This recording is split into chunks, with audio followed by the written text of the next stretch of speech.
ఎలా ఉన్నారు? ఈరోజు మన వీడియో వచ్చేసి చూడండి, ఇవన్నీ వెజిటేబుల్స్ అయితే కట్ చేసి పెట్టుకున్నాం. ఇందులో కొత్తిమీర, పచ్చిమిరపకాయలు, ఆనియన్స్ అయితే కట్ చేసి పెట్టుకున్నాం.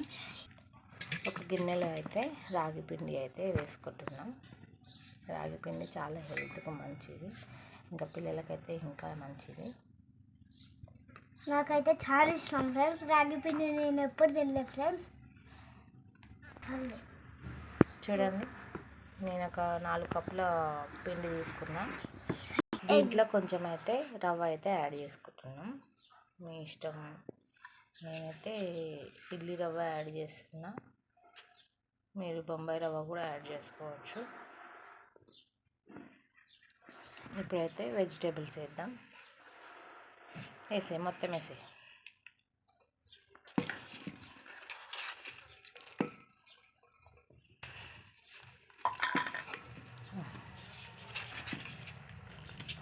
ఇప్పుడైతే వాటర్ యాడ్ చేసుకుందాం. మొత్తం వేసి చాలా మమ్మీ మొత్తం కలపచ్చా. మంచిగా మిక్స్ చేసుకోవాలి, అసలు ఉండలు గిండలు ఏం లేకుండా. కొంచెం వాటర్ యాడ్ చేసుకోవాలి. కొంచెమే కొంచెమే చాలు, కొంచెం చాలు.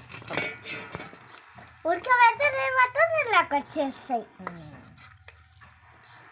ఉడకబెట్టాలి కదా మమ్మీ. మొత్తం గిన్నె గుయ్య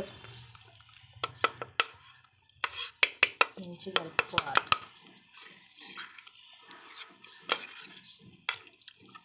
రాగి పిండి జ్యూస్ లాగా అంటారు కదా మమ్మీ, రాగి పిండి ఐస్ క్రీమ్. సేమ్ లోపల అట్లనే ఉంది చూడు. కలపండి మంచిగా. మొత్తం అక్కకారు మొత్తం మమ్మీ చూడు, చేతి మొత్తం కలపచ్చు కదా. కలుపు కలుపు. నాగేస్తుంది మొత్తం ఒక్క. కలపాలి. ఇంకొంచెం వాటర్ యాడ్ చేయి. చాలు, పోయి ఇంకా పోయి. మన స్పూన్ మునిగిపోతున్నాయి.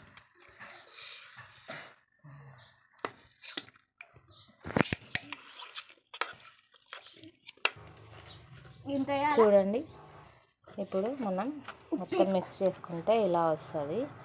ఇలా వచ్చిన తర్వాత కొంచెం ఇప్పుడైతే ఉప్పు అయితే వేసుకుందాం.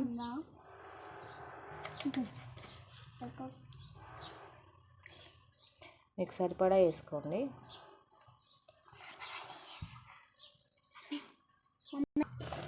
ఉప్పు వేసుకున్నాం కదా, ఇప్పుడైతే కలుపుకోవాలి మంచిగా. మమ్మీకి అయితే చాలా ఇబ్బంది అవుతుంది ఫ్రెండ్స్ చెయ్యాలంటే. ఏమో ఇప్పటి కదా ఇబ్బంది అవుతుంది కదా. ఇప్పుడు దీనికి రెస్ట్ ఇవ్వాలి ఒక 1 అవర్ దాకా. అప్పుడు క్రిస్పీగా వస్తాయి దోశలు. Thank you.